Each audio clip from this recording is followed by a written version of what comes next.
A graça e a paz do Senhor Jesus esteja sobre todos. Bom dia. Queridos, hoje entramos no quarto dia de exposição do livro de Jó e estarei expondo os capítulos 11, 12 e 13. No capítulo 11, dos versos 1 a 6, conhecemos o terceiro amigo de Jó, que é, em todos os sentidos, o mais limitado. Falando por último, ele deveria ser o mais jovem entre os três. Ele carece da dignidade de Elifaz e da franqueza de Bildade. Não possui as profundezas de nenhuma dessas duas virtudes. Evidentemente, o discurso de Jó esgotou sua paciência e o irritou. Zofar repreende bruscamente Jó pela eloquência das suas palavras loucas e vazias. Jó não pode esperar que elas sejam escutadas em silêncio por quem tem uma percepção espiritual muito superior à sua. Jó pretende ser puro e reclama essa pureza tanto para a sua doutrina como para a sua vida. Mas se Deus falasse, Jó veria completamente destruídas as suas pretensões. A sua pequenina e ridícula sabedoria humana apagar-se-ia ante a perfeição e a vastidão da sabedoria divina. E Jó acabaria por descobrir quão leve era o castigo da sua iniquidade. Dos versos 7 a 12 do capítulo 11, Zofar agora lembra a Jó da grandeza e onisciência do Deus a quem ele acusou. Ele poderia, procurando encontrar Deus ou encontrar o Todo-Poderoso com perfeição? Pois ele é alto como o céu. O que você pode fazer? Ele é mais profundo do que o Sheol. O que você pode saber? Sua medida é mais longa do que a terra e mais larga do que o mar. Porém, mais do que isso, ele é um Deus onisciente, o pesquisador de corações. Ele conhece os homens vaidosos e também vê a iniquidade. Portanto, submeta-se Jó ao processo que a divina sabedoria deseja levar a efeito em sua vida, e haverá esperança de um final feliz. Apesar de sua falta de entendimento, que, tal como a de outros homens, é semelhante à da cria de um jumento montês. Dos versos 13 ao 20 do capítulo 11, Zofar agora exorta Jó a lançar para longe de si o seu pecado e passa a descrever as maravilhosas recompensas do arrependimento. Um dos resultados será poder olhar para o mundo de cabeça levantada, sem temor e nem constrangimento. O arrependimento levará ao esquecimento da miséria passada, cuja escuridão será inteiramente vencida pela radiosa luz do presente, e conduzi-lo-á à segurança e à esperança. Mas sem arrependimento, só uma esperança lhe resta: dar o seu último suspiro. Olharás em volta e repousarás seguro. A frase olharás em volta corresponde à tradução de uma raiz hebraica que pode significar olhar cuidadosamente ao redor, com a atenção de um olhar de águia. A expressão sugere-nos o chefe de uma tribo que, antes de se recolher à sua tenda, olha em volta de toda ela, para se certificar de que nenhum perigo o ameaça. E o texto continua: deitar-te-ás e ninguém te amedrontará. Muitos procurarão obter o teu favor. Entretanto, o texto conclui: mas os olhos dos ímpios desfalecerão, e para eles não haverá refúgio. A sua esperança será o expirar. No capítulo 12, dos versos 1 a 6, Jó responde não apenas a Zofar, mas também aos outros. Antes disso, Jó expressou seu desapontamento com eles, repreendeu-os por sua indelicadeza e considerou seus argumentos inúteis. Mas agora ele os trata de maneira muito mais sarcástica. Ele diz: sem dúvida, vocês são o povo, e a sabedoria morrerá com vocês. Jó também vai dizer que também sabia de algumas coisas e que seus amigos não eram melhores do que ele, pois qualquer um saberia aquilo que eles estavam tentando lhe ensinar. No entanto, Jó diz que seus amigos riam dele, porque ele clamava a Deus e esperava uma resposta. Justamente ele, que era justo e íntegro. Mas, no entanto, essa sua piedade, essa busca por respostas, estava sendo motivo de chacota para os seus próprios amigos. Jó os acusa, dizendo que é muito fácil para quem está tranquilo e numa situação agradável zombar de quem sofre. Ele diz a eles que eles estavam à vontade e tratavam com desprezo aquele que estava deprimido, dominado pelo infortúnio. Jó chega a considerar que se ele fosse um ladrão, seria mais respeitado do que estava sendo enquanto um homem piedoso. Dos versos 7 a 12 do capítulo 12, Jó mostra-se familiarizado com tudo o que os amigos disseram acerca da sabedoria e do poder de Deus. Os próprios animais do campo o conhecem. A natureza o proclama em voz vibrante e harmônica. Também ele sabe que toda a vida está nas mãos de Deus. O problema que o angustia e que os amigos se recusam a enfrentar relaciona-se com a forma como Deus utiliza o seu poder. Que espécie de normas ou regras dirigem e orientam a operação desse poder? Já não pode aceitar, sem examinar e digerir, as opiniões de seus amigos, que lhe importam as mais respeitáveis tradições se elas não tiverem coerência e fundamentação ao seu critério moral e espiritual. O verso 12 pode ser uma alusão a respeito do que Bildade disse a respeito da sabedoria das gerações passadas.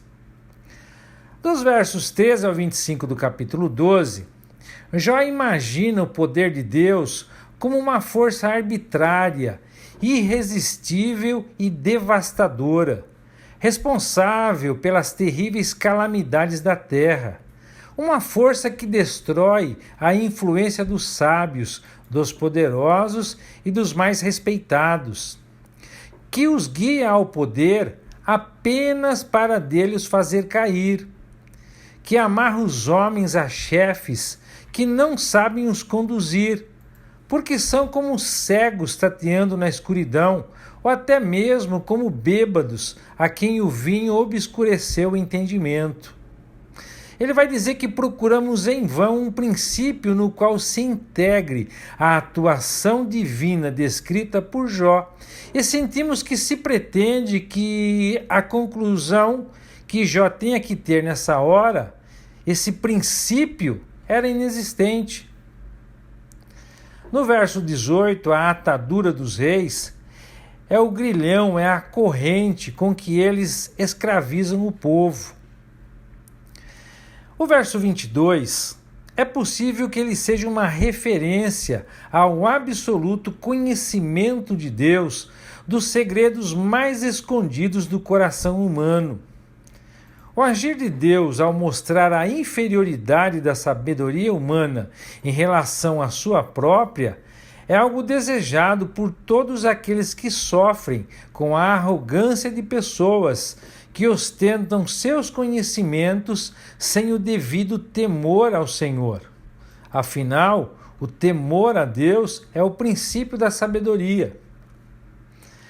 No capítulo 13, dos versos 1 a 12, Jó continua sua defesa diante de seus amigos iniciando quase que do mesmo modo que no capítulo 12, dando continuidade a este, dizendo que tinha visto, ouvido e entendido tudo. Declara em tom de ironia: como vós o sabeis, eu também o sei.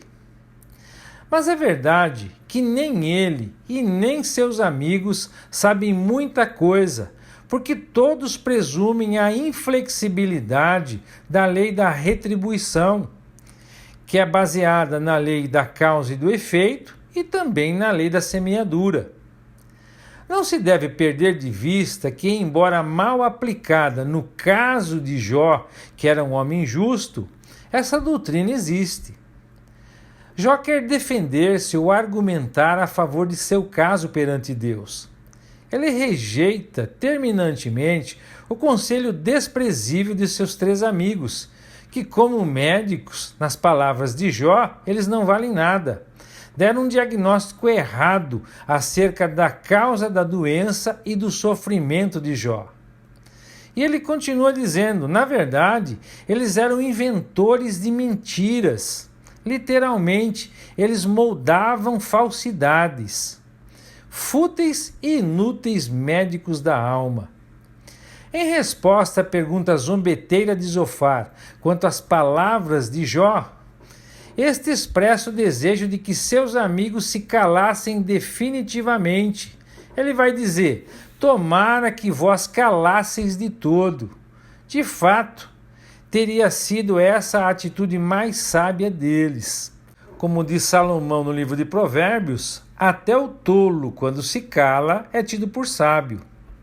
O sarcasmo de Jó se reflete em suas palavras pronunciadas anteriormente. Usando o vocabulário de um sábio, ele explica o seu motivo para insistir no silêncio. Jó deseja ser ouvido pelos amigos. Quer que eles prestem atenção aos seus argumentos. Ele os conclama a ouvir diligentemente as suas palavras, em vez de tentarem defender Deus. Seus chavões religiosos, procurando justificar os caminhos de Deus com máximas de cinzas e argumentos de lodo, não têm fundamento. Acusa-os de serem não genuínos aliados de Deus, mas servis aduladores e parasitas, deformando seus argumentos apenas para fazer valer uma causa que apoiam por simples amor à sua própria pele. Podemos compará-los a um homem que defendesse a causa de um tirano, não porque se interessassem pelos aspectos da justiça ou injustiça em questão, mas pura e simplesmente por medo desse homem, de sua tirania. Os amigos falaram muito da onisciência divina, daquele olhar ao qual nem o mínimo gesto de Jó poderia escapar. Mas estarão eles lembrados de que esse mesmo olhar se fixa sobre eles, examinando os motivos que estão na base da sua atitude, da sua defesa de Deus? O que eles farão quando tiverem de responder perante a majestade e a onisciência de Deus? Os versos de 9 a 11 sugerem-nos de maneira notável que uma oposição a Deus, quando sincera, será menos grave que uma parceria hipócrita. Nos versos 13 a 19 do capítulo 13, Jó estava certo de que é inútil recorrer aos seus amigos. E ele diz de novo: calai-vos, agora sou eu quem fala, venha o que vier. A segunda metade desse versículo esclarece a primeira. Ele vai dizer: tomarei a minha carne entre os meus dentes. Que significa arriscar-se a perder a vida, como um animal que procura se defender enquanto segura sua presa morta em sua boca. Jó está consciente do grave risco que corre, mas não pode deixar de se defender. Ele vai dizer: ainda que ele, Deus, me mate, nele esperarei. Jó crê que Deus está lentamente tirando a sua vida. mas ainda assim declara sua fé com valentia. Ele manifesta sua confiança absoluta em Deus, embora não o entenda. Ele diz que quando chegasse à presença de Deus, faria a defesa de sua causa diretamente a ele. Ele vai dizer: os meus caminhos defenderei diante dele. Nesse momento, não antes, Jó redescobriria o que, na verdade, ele nunca perdera: o amor e a salvação de Deus. Nos versículos que se seguem, a fé desponta subitamente, na certeza de que o veredito lhe será favorável. Até agora, em todo o livro, esta é a declaração mais forte da confiança de Jó no fato de que Deus declararia sua inocência. Ele diz: sei que serei achado justo. Só os ímpios têm motivo para recear a presença de Deus. Impetuosamente, ele clama por alguém que possa pôr em causa a sua inocência. Se essa pessoa se apresentasse, ele nada mais teria a dizer. Dos versos 20 a 28 do capítulo 13, já prossegue suplicando a Deus que o atenda e o escute. Mas para isso, será preciso que Deus lhe conceda duas petições: desvie dele a sua mão para longe dele, e que Deus não o amedronte com o seu terror. Satisfeitas estas condições, Jó assumirá com alegria qualquer dos papéis. No verso 22 ele vai dizer: então chama-me tu e eu responderei, ou eu falarei e me responde tu. Mas na presente situação, Jó ignora completamente a culpa que lhe é atribuída. Pede a Deus que lhe diga claramente a razão de sua hostilidade que resultou numa tão dura sentença. Será que Deus o está fazendo pagar as irreflexões e as irresponsabilidades do tempo da sua juventude? Já pergunta por que Deus esconde o rosto dele, numa expressão idiomática hebraica muito conhecida, indicando a falta da graça e da bênção divina. Seja qual for a razão, é inegável a realidade. Deus impõe-lhe as mais drásticas restrições. O verso 27 ele vai dizer: marcas os sinais dos meus pés. Ao retratar as coisas amargas de Deus, Jó emprega o verbo observar. Essa palavra normalmente descreve o cuidado benevolente de Deus pela vida de uma pessoa. Mas aqui ilustra o papel que Deus dá a Satanás.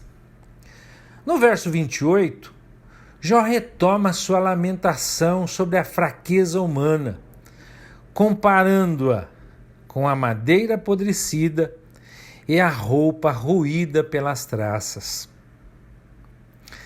Meus irmãos, Zofar acreditava que sua doutrina era verdadeira e irrefutável, e isso o tornava um intolerante por excelência. Nele encontramos os dois defeitos característicos dos homens com esse comportamento. Em primeiro lugar, tem demasiada confiança na sua posição religiosa. Nós não descobrimos quaisquer indícios de um reverente eu não sei. Zofar tem razão ao afirmar, em contato com a verdade. Observe, por exemplo, a majestosa passagem dos versos 7 a 11 do capítulo 11, em que ele fala da ímpar e transcendente sabedoria de Deus. No entanto, ele erra ao supor estar de posse de toda a verdade, pois nenhum ser humano a possui. A razão dos sofrimentos de Jó é para ele tão desconhecida como para o próprio Jó. Em segundo lugar, falta-lhe humildade. Ele apressa-se a exortar Jó a se ajoelhar e a admitir a limitação da sabedoria humana. Mas ao falar a Jó numa atitude de superioridade, esquece-se de que a sua mente, que assim esquadrinha o sofrimento alheio, é igualmente limitada. É lógico que ele não conhecia o que Paulo vai dizer lá em Filipenses. Nada façais por contenda nem por vaidade. Pelo contrário, cada um considere com toda a humildade as demais pessoas superiores a si mesmo. Cada um zele, não apenas por seus próprios interesses, mas igualmente pelos interesses dos outros. Que o Eterno os abençoe e até amanhã, se Deus quiser.